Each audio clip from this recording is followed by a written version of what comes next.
आप देख रहे हैं इंडिया टाउन न्यूज, भारत की बात।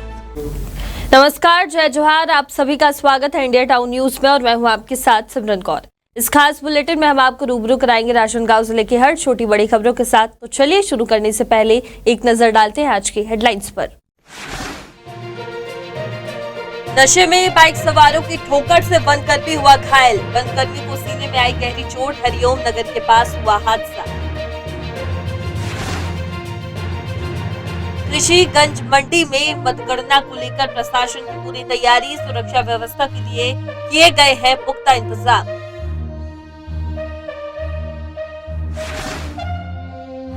चुरिया के ग्राम गेंदा टोला के क्षेत्र क्रमांक 12 में चुनावी माहौल गर्म। दिग्गज नेता उतरे चुनावी समर में।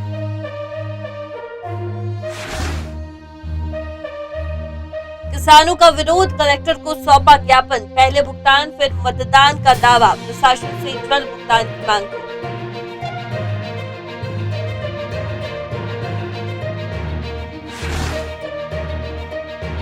जिला सहकारी केंद्रीय बैंक में किसानों की भीड़। बैंक खुलने से पहले ही लग रही किसानों की लंबी कतारें।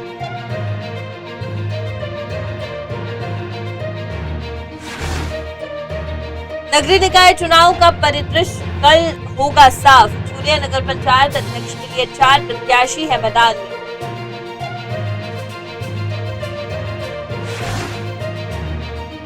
त्रिस्तरीय पंचायत चुनाव के लिए गेंदा टोला में फ्लैग मार्च का हुआ आयोजन। शांतिपूर्ण मतदान किया, लोगों से की अपील।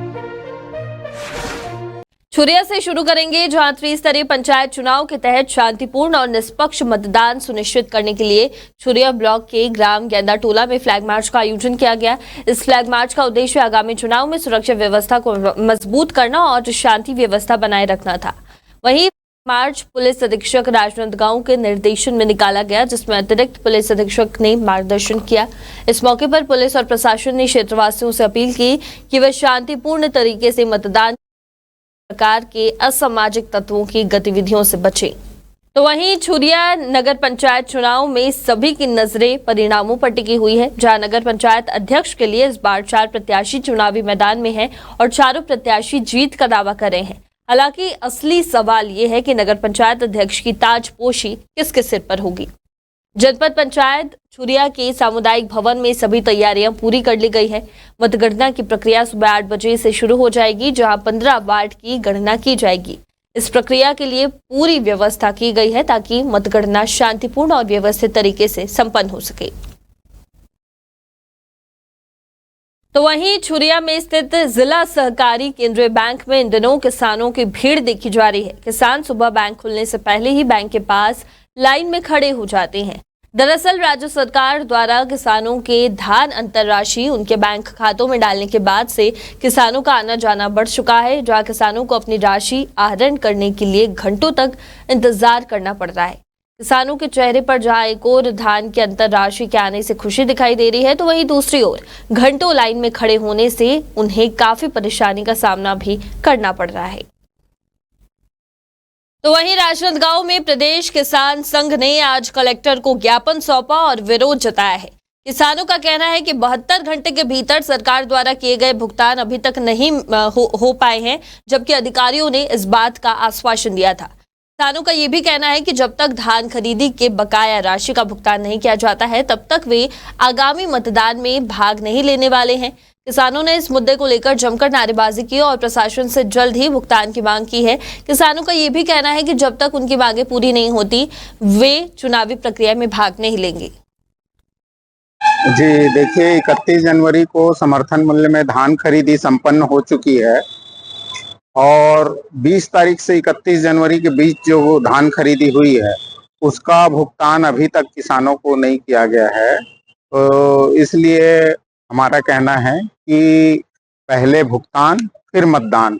17 तारीख को पंचायत चुनाव शुरू हो रहे हैं, तो उससे पहले हम प्रदेश सरकार से अपील करते हैं कि वो धान के राशि का भुगतान कर दे, है ना। नहीं तो किसान फिर क्या बोलते हैं, कुछ अप्रिय फैसला भी ले सकते हैं। और फिलहाल वक्त हो चुका है एक छोटे से ब्रेक का। आप बने रहिए इंडिया टाउन न्यूज के साथ। ये हमारे संस्कार ही है।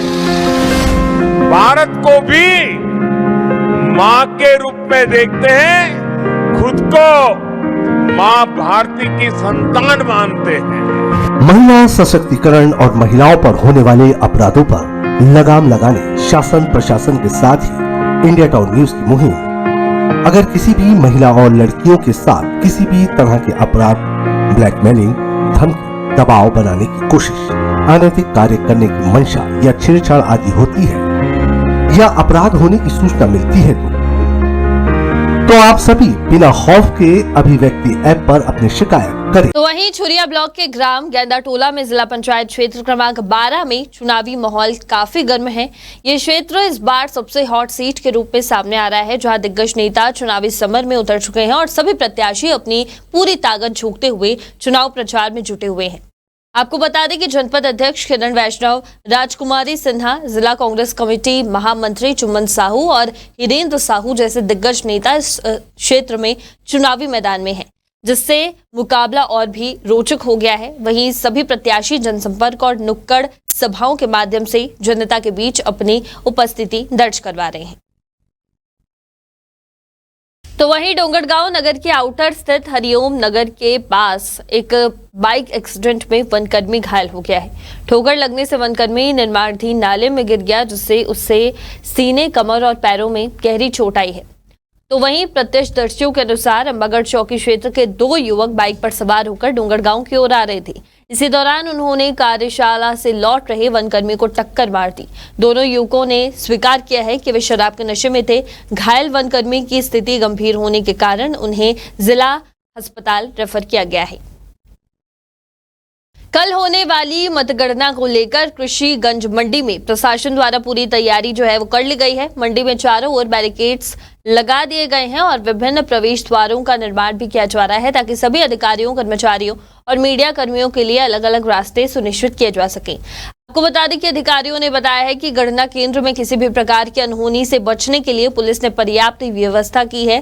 पुलिस कर्मियों की तैनाती विभिन्न स्थानों पर की गई है। प्रशासन ने यह भी सुनिश्चित किया है कि मीडिया कर्मियों को गणना स्थल तक पहुंचने के लिए अलग अलग रास्ते दिए जाएं, ताकि वे अपनी रिपोर्टिंग भी कर सकें और वहीं कर्मचारियों और अधिकारियों के प्रवेश के लिए भी अलग अलग गेट बनवाए गए हैं।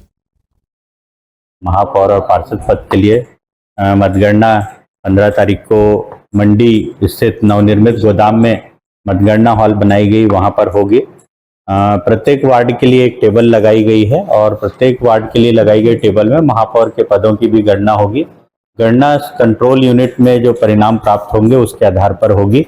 इसके अलावा 4 ARO भी इस बात के लिए नियुक्त किए गए हैं कि 13 वार्डों की जो टेबल्स हैं उसकी मतगणना के परिणाम वो नोट करेंगे, चेक करेंगे और मतगणना के परिणाम वहां से RO के हस्ताक्षर से जारी कर सकेंगे।